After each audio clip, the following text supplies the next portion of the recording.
Hola, ¿cómo están? Bienvenidos a otro nuevo programa de A la Vista. Amalia Escarza junto a Florencia Ibáñez para recibirlos una vez más en nuestro piso.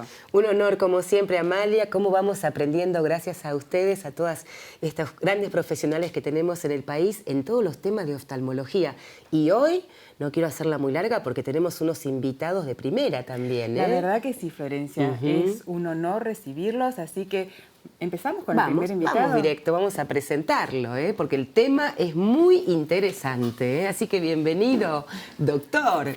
Hoy tenemos en el piso de A la Vista al profesor Arturo Alessandrini. Muchas gracias, Arturo, por venir. Un placer estar aquí con ustedes. Déjame que les cuente primero a nuestros televidentes quién es el doctor Alessandrini. Claro que sí. Es miembro de la Sociedad Argentina de Retina y Vitrio, es presidente de la Sociedad Argentina de Oftalmología de nuestra sociedad. ¡Qué maravilla! Es presidente de la Sociedad Panamericana de Retina y Vitrio, profesor adjunto de oftalmología de la Universidad de Buenos Aires, es miembro del Comité Ejecutivo de la Sociedad Argentina de Retina y Vitrio, director médico de oftalmos y del Servicio de Oftalmología del Hospital Otamendi Miroli, jefe del Servicio de Oftalmología del Hospital Luis Federico Leluar y es autor de innumerables trabajos científicos de la especialidad. Pero, por sobre todas las cosas, viene de una familia de oftalmólogos. Ajá. Yo tuve el placer de conocer a su padre, el profesor Arturo Alessandrini, que no solamente fue docente y me tomó el examen de oftalmología de pregrado, Florencia. Ay, no me di, ay, Amalia. Imagínate los nervios. Y bueno, los nervios, y se ve que te ha ido muy bien también, Porque, bueno, acá sí. estamos. Pero Sí. además de eso, todos los jóvenes que estudian medicina, el apellido les tiene que sonar porque el profesor Alessandrini describió un síndrome genético bastante raro, así que figura en todos los libros que estudiamos oftalmología. Realmente, insisto con que A la Vista nos ayuda a conocer a los grandes médicos oftalmólogos de nuestro país y que tanto trabajan y hacen cosas por nosotros, Amalia, Totalmente. Sí. De hecho, mi padre escribió un libro que se llama Fundamentos de Oftalmología y en ese libro durante muchísimos años todos los estudiantes de medicina estudiaban oftalmología durante la carrera. Así que... Así es. Bárbaro, Así claro. es. Y fue el primero en traer el láser y usarlo para oftalmología. No te puedo creer, qué honor, qué maravilla, algo que para nosotros ya es tan común, ¿no? Que te dicen te operás con láser rápido. Bueno, Mirá. el primero fue el profesor Alessandrini. Así que el ADN está presente. Está presente, Pero contanos, Arturo, sos presidente de la Sociedad Argentina de Oftalmología. Sí, la Sociedad Argentina de Oftalmología, que los oftalmólogos comúnmente la conocemos como SAO, es una de las sociedades científicas más antiguas de Latinoamérica. Fue fundada en 1920 y de hecho el año que viene cumple sus primeros 100 años. Wow. De hecho nuestra gestión como presidente de la SAO cursa bajo el lema Camino al Centenario, porque la presidencia y cada una de las comisiones directivas duran 2 años y a mí me tocó la suerte de poder estar en el 2020, que es cuando vamos a celebrar el primer centenario de la sociedad. La Sociedad Argentina de Oftalmología es una sociedad, como les dije antes, una de las más antiguas y tiene la característica de ser una sociedad extremadamente democrática. De hecho, el año que viene cumplimos, como decía, 100 años y tuvimos 50 presidentes a lo largo de estos 100 años. Ay, qué 50 diferentes, cada 2 años 50 renovaban. diferentes presidentes. Oh, sí. Y el principal objetivo de la sociedad es la formación de los médicos oftalmólogos. Así es. Y entonces estamos abocados prácticamente de lleno a la educación de la oftalmología a nivel de posgrado. O Claro, sea, avanzado. contribuimos a la formación de los oftalmólogos una vez que ya se han recibido como médicos. Hay una página web muy interesante, ¿no? Sí, Para tenés razón. razón. Sí. Que sería muy bueno, ¿no? ¿Cómo es eso? sao.org. sao.org. Qué maravilla que podamos llegar a toda la teleaudiencia y a lo largo del país para estos temas y estos rostros que uno no conoce habitualmente.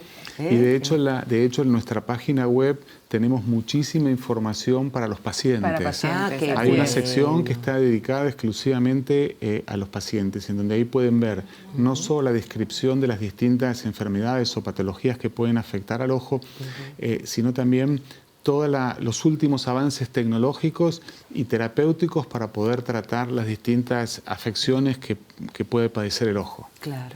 Y en la página web hay una frase que me encantó, por eso la voy a leer. La SAO es un gran grupo de hombres y mujeres unidos por una actividad y un entusiasmo común, la oftalmología. Qué lindo, y así lo sentimos. Precioso. La verdad que sí.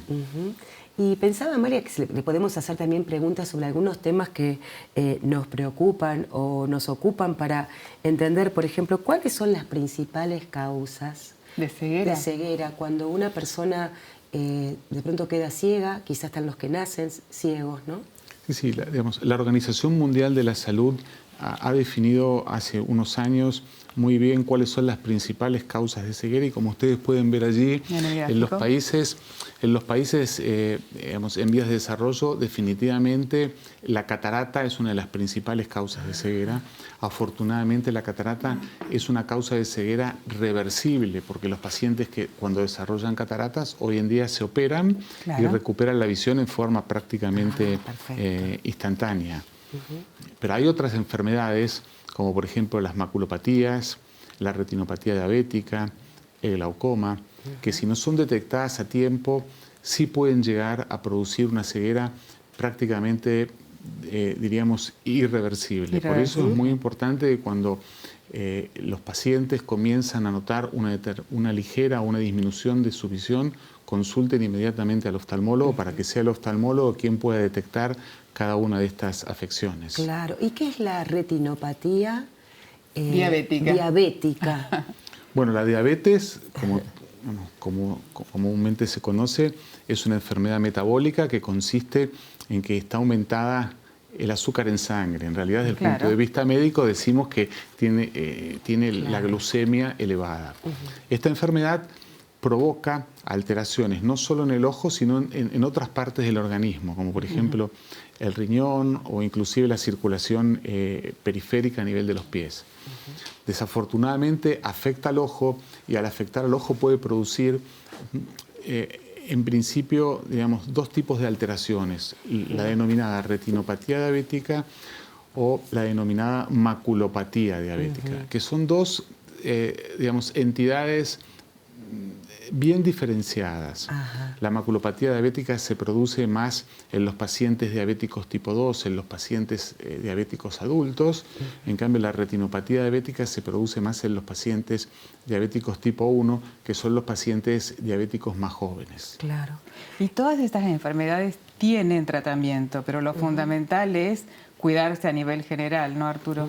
Lo importante es que cuando, digamos, el tratamiento y el enfoque de un paciente diabético debe ser multidisciplinario. El que debe seguir al paciente en realidad debe ser el médico diabetólogo y es importante que el médico diabetólogo le aconseje a su paciente consultar con el oftalmólogo, con el nefrólogo, con el cirujano especialista en miembros inferiores, etc. Y una vez que se desarrolló la enfermedad, la diabetes, el paciente debe concurrir al oftalmólogo y es el oftalmólogo quien hace el diagnóstico de esta enfermedad. Hoy en día disponemos de tecnología de avanzada para poder hacer el diagnóstico y es relativamente fácil hacer el diagnóstico tanto de la retinopatía diabética como de la maculopatía diabética.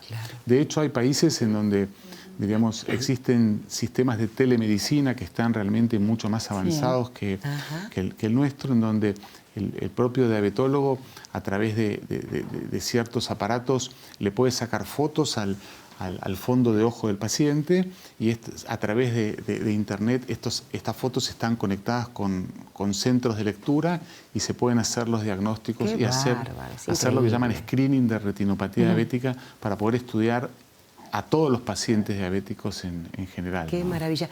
¿A qué síntomas hay que prestarle atención? Porque una vez me acuerdo que me dijeron, yo me enteré que tenía diabetes por la vista, veía borroso, se me empezaban a desdibujar las cosas. Sí, los síntomas son distintos si el paciente tiene una maculopatía diabética o si tiene una retinopatía diabética. Si el paciente tiene una maculopatía diabética, y seguramente en alguno de sus programas ya van a hablar sobre la maculopatía, porque los síntomas de las maculopatías son casi siempre los mismos. La maculopatía en realidad es una enfermedad de la mácula y la mácula es una parte de la retina, es la parte, diríamos, de la retina que recibe los rayos luminosos y es la parte, digamos, del ojo que es más específica para lo que es la visión discriminativa, la lectura, poder mirar la hora, etc. Entonces el paciente allí comienza con lo que llama metamorfopsias, que las líneas en vez de verlas rectas las ve onduladas, y comienza con un escotoma central, con una imagen negra en el centro. Esa es una manifestación de la enfermedad. Los que tienen, digamos, su enfermedad se manifiesta como retinopatía diabética en sí, en realidad la manifestación allí empieza más en la parte más periférica de la retina, entonces comienzan a perder parte de su campo visual. Esos son los dos síntomas, digamos, iniciales de la enfermedad. Sí, y el diabético también se tiene que controlar la presión ocular.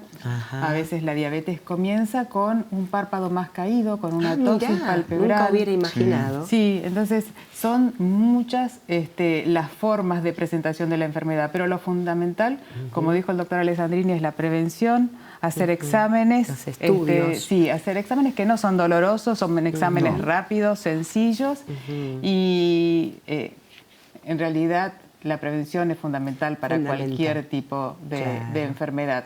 Pero como bien dijo Arturo, es un tratamiento multidisciplinario, no solamente el oftalmólogo, sino también el diabetólogo, el clínico, el cardiólogo. Sí.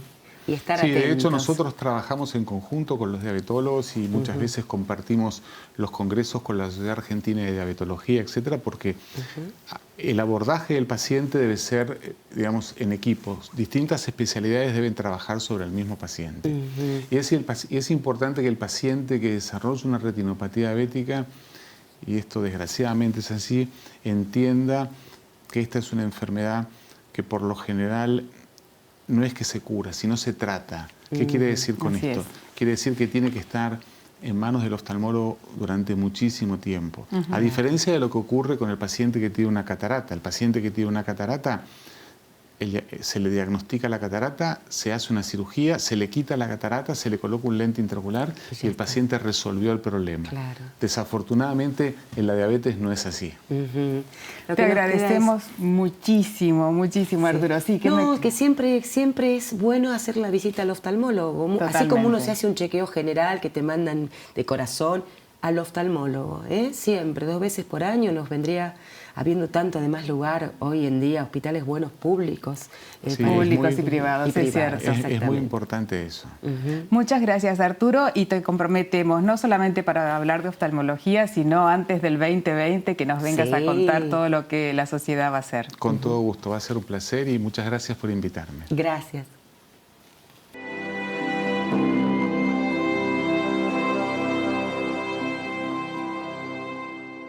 Bienvenidos a este segundo bloque de A la Vista. En este bloque, Florencia, tenemos en el piso al profesor Alfredo Bussi.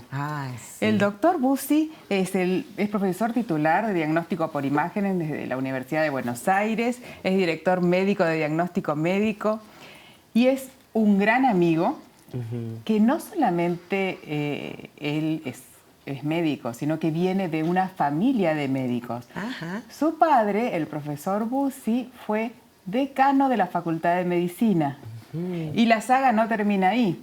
Las 2 hijas de Alfredo médicas y la más pequeña, Belén, quiere abrazar la oftalmología. También, qué maravilla. Bienvenido, Alfredo. Muchas gracias, es un placer estar con ustedes. Un gusto, Alfredo. Además, estoy muy tentada porque tenemos un libro lo tenemos ahí que en el centro de la mesa. Lo tenemos que mostrar porque que es una joya. Muchas gracias. El doctor Bussi no solamente es médico, sino que también es autor de El arte y la medicina, tomo 1, así que estamos desesperados por ver los tomos siguientes. Qué cosa El arte y la linda. medicina muestra en cuadros sumamente conocidos e importantes las diferentes enfermedades, que las describe como solo Alfredo sabe hacerlas. Y tiene una dedicación adentro tan afectuosa, pero que esa queda para mí. Perfecto. Qué maravilla. ¿Cómo se le habrá ocurrido a Alfredo unir 2 maravillas que son el arte y la ciencia, 2 palabras santas en estos tiempos más que nunca? ¿Cómo es esto de unir las 2 cosas? Mira, Florencia, el arte y la ciencia están mucho más cerca de lo que mucha gente cree.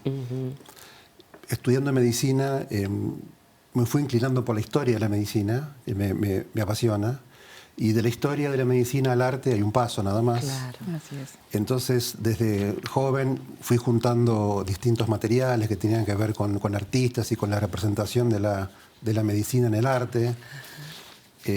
Desde hace 15 años edito una revista sobre cultura y medicina que se llama Alma. Alma. En esa revista sucesivamente he escrito varios artículos sobre arte y medicina y bueno, elegí los mejores para este primer libro. ¿Dónde se consigue Alma? Porque ahora me dio curiosidad. Alma se consigue por mail, me escriben un correo y yo se los envío. El mail es alma@editorialalfredobuzzi.com. Qué lindo, Muy, qué muy maravilla. fácil. ¿Eh? Alma Sí, sí. @editorialalfredobuzzi.com. Bueno, cuando me dijo Alfredo, es muy sencillo hablar del arte relacionado con la medicina y sobre todo con la oftalmología, me dice, vos no sabés cómo diferentes pintores interpretaban la ceguera. ¿Nos contás, Alfredo? Sí, cómo no. Vos sabés que a través del arte el ser humano siempre ha intentado mostrar sus sentimientos y sus experiencias Así es. y su propia visión del mundo, ¿no? Pero curiosamente la ceguera y el ciego tiene una representación que se ha ido repitiendo a lo largo de la historia. Muchos artistas se han encontrado con la dificultad de mostrarnos que el sujeto que están exhibiendo es ciego porque hay muchos que no tienen una alteración anatómica visible y una forma que tienen de representarlo, como vemos acá, es con los ojos cerrados, ¿no? Así es. Por supuesto también a veces con los ojos vendados o con los ojos blancos, pero lo que muestra este dibujo egipcio que tiene 3.500 años, Wow. fíjate que está tocando un arpa. Es muy frecuente también la asociación de los ciegos con instrumentos musicales, porque es una forma de mostrar cómo se desarrollan más los otros sentidos Sí, cuando qué se maravilla. pierde el sentido de la vista, sentido cosa de la que vista. Que hoy es cierto, sabemos que es sí, cierto. que es cierto, ¿Cierto? así es. Claro. Podemos ver alguna otra. Qué maravilla. Otra vez, mirá. Ah, claro. Casi 2000 años después del dibujo que vimos recién. También. Este es un arpista real, muy famoso en su época, Parry de apellido, y su hijo, que era pintor, justamente lo retrató. pinta. Qué Y bueno. los ojos cerrados no es porque está en un ataque de inspiración, sino Sí, porque era ciego. claro. ¿eh? Qué bárbaro. Otra vez, los ojos cerrados, cualquiera de nosotros, al ver esa cara, fíjate la boca entreabierta, Sí. no dudamos que este personaje claramente Es está ciego. Y no solamente por el ojo cerrado, fíjate que el ojo está hundido y eso es típico de la ceguera porque el órgano al no Exactamente. funcionar se va achicando. Qué increíble. Otra vez, ¿eh? Bien. La cabeza levantada. Claro. Son Maravilloso. representaciones que se van repitiendo a lo largo de la historia. Así es. Podemos ver otro. Ah. Otra forma es o vendándole los ojos o con los anteojos Con los negros, anteojos que por supuesto oscuros. es mucho más reciente, eso es mucho más Sí. común en nuestra época. Este es un cuadro de Otto Dix, pero nadie duda que este personaje, Claro. inválido por otras razones además, Sí, como se ve, claro. también es ciego, ¿no? Absolutamente. Lo que estábamos hablando antes, la diabetes. Viste que Sí, las piernas. tal cual, vamos llegando Claro. más a otra modernidad. Este es un cuadro del periodo azul de Picasso. Otra vez, fíjense la postura de la cabeza, Sí. los ojos cerrados, la boca entreabierta y nuevamente tocando un instrumento Sí, musical, tocando. que casi siempre son instrumentos de cuerda. De cuerda. Estábamos viendo. Lo que tiene que ver con mostrar la mayor sensibilidad al tacto, ¿no? que adquieren los Claro. ciegos, además de la audición. Claro. Qué Ah, bárbaro. este es maravilloso. También hay una forma de mostrar la ceguera como algo heroico. ¿no? Así es. Durante las guerras, en el pasado, no era raro que los Que los vencidos soldados. les arranquen los ojos. Este es un cuadro muy famoso de la Primera Guerra Mundial que muestra la lesión ocular. Muchos de ellos quedaron ciegos Totalmente. por causa de los gases, que fue la primera guerra en lo que se usó. Claro. Esta fila casi india, ¿no? de Sí. ciegos que se van tomando también se repite en En la los historia. cuadros. Ujú. Ah, mirá. Otra forma muy común de representar a los ciegos, que es una idea medieval, es que el ciego es ciego por castigo o por pecado. Claro. Entonces hacía falta que venga Jesús Un y milagro. en un Que acto saque los milagroso demonios, claro. lo sanaba, ya sea el mismo Jesús o a veces un ángel le pasaba una serie de ungüentos. Este es un cuadro del Renacimiento. Fíjense que el mismo ciego está un poco más a la derecha, Claro. agradeciendo al Señor, sí. ¿no? que fue curado por Cristo de sus pecados. Este cuadro es muy interesante porque este cuadro se llama La Esperanza. Ajá. Mirá. Y fíjense que la pintan como una mujer ciega, ¿no? Como diciendo, la esperanza Claro. para existir tiene que ser ciega, porque Claro. en general se basa en conceptos no reales. Qué belleza. Y para Qué mostrar lindo. también la ceguera, tiene por supuesto su arpa. Ay, este cuadro es interesante. maravilloso. Y este es un cuadro maravilloso por un pintor muy importante, que es Peter Bruegel, uno de los grandes pintores flamencos. Sí. Es un cuadro del año 1568. Si te querés ubicar históricamente, está entre las dos fundaciones de Buenos Aires, para que se den idea. Entre Pedro de Mendoza y Garay se pintó este cuadro, que también muestra una parábola de los evangelios de Mateo. Jesús acusa a los fariseos de ser ciegos guiados por ciegos y que por lo tanto van a caer en la zanja. Claro. Y si te fijas, otra vez está representada la famosa hilera de los ciegos. Sí. El primero ya cayó. Ya se cayó y el Sí, segundo están todos lo está encadenados. tiraneando. El Sí. segundo está cayendo. Del primero y del quinto no sabemos qué les pasa porque tienen sus ojos tapados. Sí. Pero Peter Bruegel tenía tanto detalle en la representación de las cosas, tiene tanta riqueza de detalle, que es posible, mirando cada uno de los demás ciegos, poder Saber qué quería hacer el representar. diagnóstico de la Sí. enfermedad ocular que tenía, que muchas veces se representaban enfermedades cuya causa se desconocía. ¿No es cierto? Totalmente, totalmente, pero es Seguramente increíble. vos, Amalia, vas a El- poder identificar en ellos... El segundo, que no se ven los ojos, que se ven las cavidades, es una persona que ha perdido ambos ojos, tiene una enucleación bilateral, se llama. Y eso, nos dijiste, muchas veces era por castigo. por castigo. Un ladrón podría ser, Por ejemplo. le podrían haber O arrancado un los noble ojos. caído en desgracia. Qué interesante, es extraordinario. Y el tercero parece que tuviese los ojos blancos, un queratocono, una córnea de porcelana.